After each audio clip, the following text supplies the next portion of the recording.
The gate didn't creak. That's the thing nobody tells you about prison. The door that ruins your life doesn't make a sound worth remembering. It just clicks, quiet as a light switch. And suddenly you're a free man standing in the rain with a folded release form and a grudge the size of a warehouse. I'm Clifford Wolfe, 71 years old. For 730 days, I answered to a number instead of a name, because my own son stood in front of a judge and swore I'd shoved his pregnant wife down a flight of stairs. I never touched her. By the end of this, one of us was going to lose everything. I just didn't know yet it wouldn't be me. They were waiting outside the gate, Bradley in a suit that cost more than a used car, Kayla holding a baby like a prop from a catalog shoot. 3 photographers I hadn't invited already clicking away. "Dad," Bradley said, arms open, "welcome home." Then low enough only I could hear, "Smile, the board's watching." I walked past both of them like they were mailboxes on a sidewalk. "You'll regret this," Bradley shouted, polish gone from his voice. "The house is mine, the company is mine, you've got nothing." I got into my old friend Nathaniel's rusted Buick instead. "You look like hell," he said.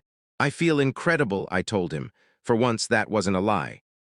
There was no home to take me to. My son's name was on the deed now, so Nathaniel got me a room at a motel on South High. He spread a folder across the bedspread like a crime scene.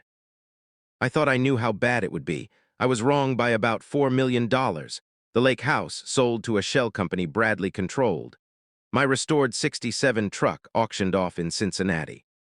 The only thing his lawyers hadn't touched was my 41% of Wolfe Building supply, saved only because Nathaniel had fought an injunction while I sat in intake.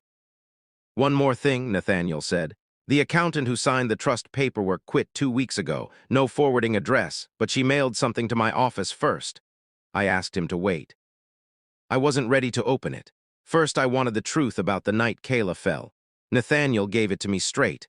I'd gone to the house to argue with Bradley about merger paperwork. Kayla came down to referee, caught her heel on a loose stair runner I'd told them twice to nail down, and fell 4 steps before catching the rail. She didn't lose the baby that night. She lost it 11 days later, at a follow-up appointment that found no injury consistent with any fall. But by then, Bradley had already called the police, and the story had already gone out to every camera crew in the county. "Once a story like that starts moving," Nathaniel said, "the truth doesn't get a vote." 2 years, I thought. 2 years for a rug I told them to fix myself. I finally opened the envelope. 3 bank statements and a sticky note in handwriting slanted like whoever wrote it was in a hurry to be somewhere else. He made me do it. "Ask about the Cedar Street account." For the first time in 2 years, I felt something other than rage sit down at the table with me. We had somewhere to start. At the old diner, the woman behind the counter recognized me before I sat down, Monica Diaz, 34, tired eyes, name tag crooked. "You used to tip like the recession never happened," she said. Then quieter, "Your son comes in here, him and a guy from the bank. They don't think anybody listens to waitresses." That was the moment she stopped being a waitress to me and started being a witness. 3 accounts, she said. Company money going somewhere it shouldn't. She'd had a job like this once, staff accountant at a used car lot, fired for reporting an owner skimming from elderly customers' down payments. Blacklisted for it ever since. "Honesty's a great way to end up serving coffee," she said. I asked if she'd say what she knew under oath. "Depends what it pays," she said. "And whether you're planning on getting me fired from this job, too." She topped off my coffee without being asked. In my world, that's a handshake. 4 days after my release, Bradley got ahead of the story the only way he knew. He called a reporter first. Wolfe family speaks out. Son says father's mental state concerning since release. We're exploring whether a guardianship might be in his best interest. Guardianship. My own son, on record laying groundwork to have a judge declare me unfit before I could present a shred of evidence against him. "He's trying to freeze your voting shares before we can file," Nathaniel said. "We need Cedar Street, now," so we went and got it. 4 days of subpoenaed records and forensic accounting traced 18 months of money moving out of Wolfe Building Supply through a Cedar Street, holding account into a Sarasota condo, Bradley had told. The board was a regional sales office. There was no sales office. There was a pool and a boat slip, and according to public tax filings Monica found on a slow shift, Not $1 of payroll had ever gone out from that address. $320,000 in the last year alone, and that was only what was on paper. You could bury him today, Nathaniel said. No, I said. If I bury him quiet, he still gets to be the son who protected the company from his unstable old man. I want the whole building watching when it happens.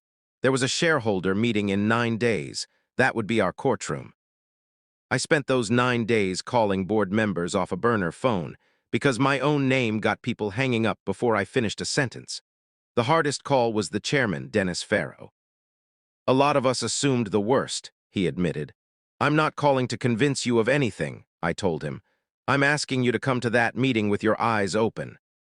If I'm wrong, you'll know inside 10 minutes and you can throw me out yourself.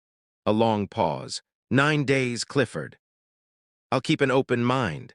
The night before the meeting, Bradley called the motel line, a number I'd given no one but Nathaniel. His voice had gone soft.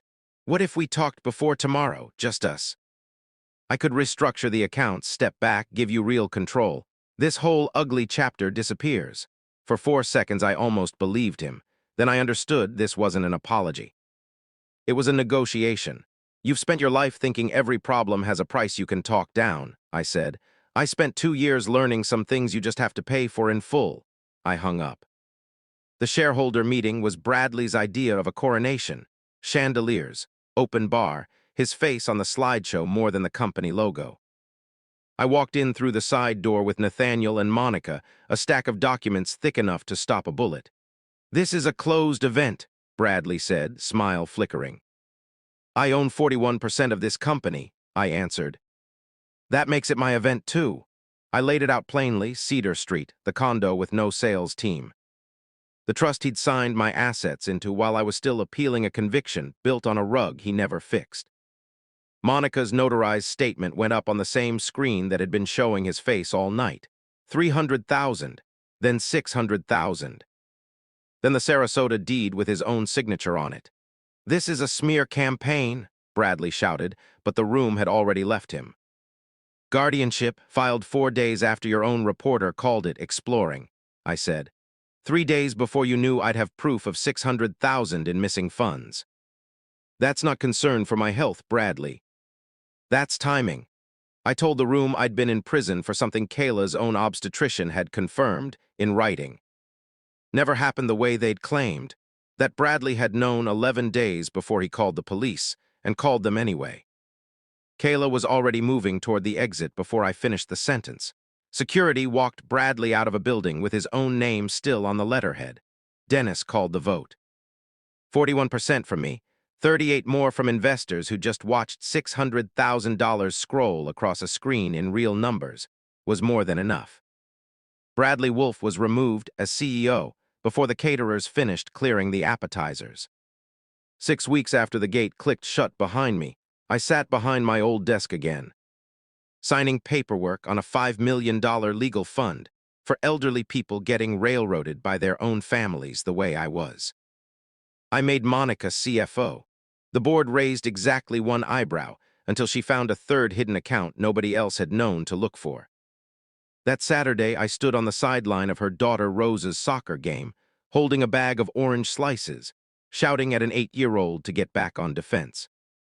I'd spent 2 years believing the only family I had left was the one that put me there.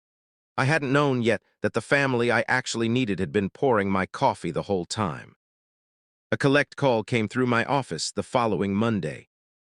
Bradley, sentenced to 8 years for embezzlement and falsified records, a plea deal that spared him worse only because Nathaniel had quietly declined to push for the maximum. Dad, I need help. Put something on my commissary account. Blood is thicker than water, you always said that. He wasn't wrong. I'd believed it for 40 years like scripture. It took a cell to teach me the rest of the sentence. Blood can go bad too, I told him, and when it does, you don't keep the limb because you're attached to it. You cut it off so the rest of you survives. I hung up. The silence after wasn't heavy. It was the opposite, the feeling of setting down a pack you'd carried so long you forgot your shoulders could feel any other way. They tell you family is everything. That you forgive no matter what, that blood is destiny. They're wrong. Family is who stands with you in the rain and who tells you the truth even when it costs them something. I lost a son who saw me as a bank account with a pulse. I gained people who saw me as a man. There was another soccer game that Saturday. I already knew I was bringing the orange slices. That's a trade I'd make every single time.